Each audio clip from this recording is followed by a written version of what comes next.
Hold on, let me just.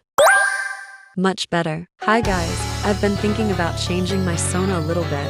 I have two main reasons for this which I will be explaining later. These are small changes I made though, but I will still have this video to explain why. I'll also say what I think you should consider when making a SONA for yourself. So with that quick intro out the way, let's get on to the video. Okay, so first of all, the reasons I chose to tweak the design of my SONA. I wanted to make it so there is actual incorporations to the theme of night, since as you can see from the channel, I'm midnight. Second of all, I wanted for my hair color to be slightly more green since I wanted the hair color of my SONA to always have my favorite color in my hair, and my favorite color is a light teal.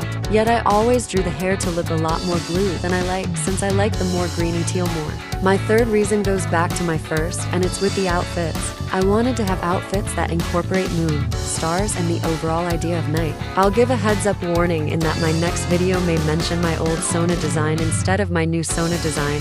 Hopefully I remind myself to warn about it before actually starting my next video, which will be a long one. I cannot wait for you guys to see it. Okay, now let's talk about what you should do when creating your SONA.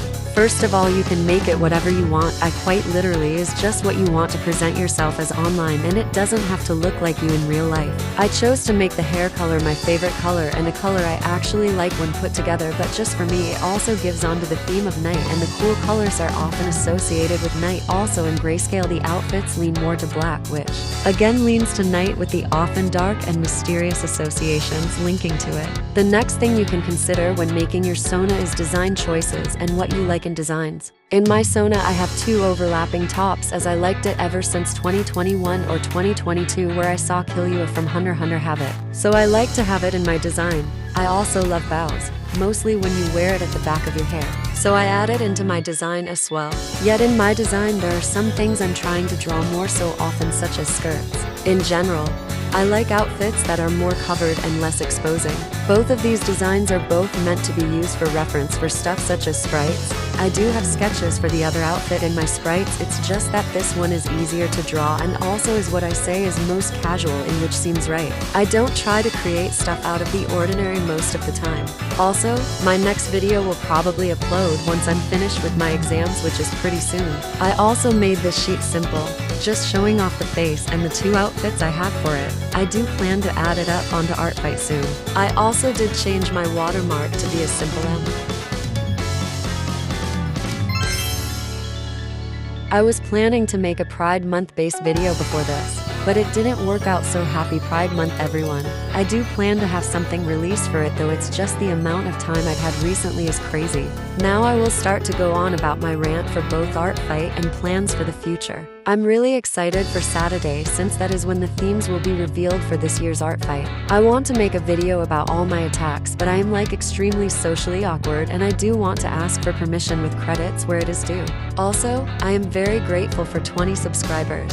Thank you guys so much. I do want to use my real voice in future videos, but I am simply uncomfortable as of now to be using my own voice. I want to use my own voice as I do not like using the text-to-speech audio, as I want to have my videos have expressions instead of a blank voice, and so my video genuinely seem a lot more planned out since I normally just type off whatever comes out of my head and use it as some filler space so the video doesn't feel too bland and quiet. I think this video will also be a good idea to show off the characters I have for Artfight. I prefer to get attacks on and a small summary on them. So I'll start with one of my all-time favorite design characters that I made, being Petunia. Petunia is my Chimera OC. She is a test subject listed as Subject 054. She was abandoned after birth and immediately given away to science. She is the only person to have escaped the lab, and that is when she was 15. She is now 20 years old and still is trying to adapt to the outside world. She is wanted in several places due to her escape. She lives in a 2-story home with her girlfriend, which I haven't made a design for, and her girlfriend's mother. Even if she wasn't an escapee in a lab, she would still get together with her girlfriend since I want her to have a destined love story where them together was meant to be. Next up, we have Sherry. She is also known as Jubilee. Basically, her story is where she attends a very prestigious school where she ends up in a VR system where she places her consciousness into a VR simulation, and it's a whole thing about discovering people's identities. If one of the students' identities is discovered and listed, then they are eliminated from getting the end goal, which is one wish, which is to be granted within the real world. Sherry is a very strategic person, so she makes her simulated self very different from herself in order to obtain her goal. As Sherry, she lacks expression, stays silent, and likes to eat chicken, whilst as Jubilee she is much more energetic and confident. In the simulation world, the people are able to live out their lives peacefully and can choose what to do, such as be a hero, villain, or stay on to the neutral side by being a civilian.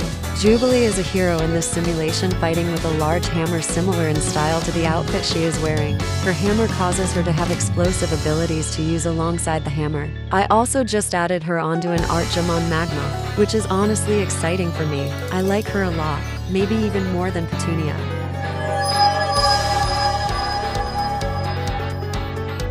Anyways, let's get on to my last character I'll be talking about in this video, which is Vivian. I was going to have her in a story where she discovers a robot after trying to use her photography to take photos of an abandoned buildings for a project. Instead of that idea, I want her to be discovering mysterious things within her lens, making her able to see the supernatural as her camera is suddenly haunted. Not gonna lie, I just thought of that lore on the spot. I think I'm cooking with that. It was just gonna be a basic slice of life story for her until I brewed up that idea. And that is all I have for this video. Comment a palette emoji, so I know you got to this point. And with that, have a good morning, afternoon, evening, and night.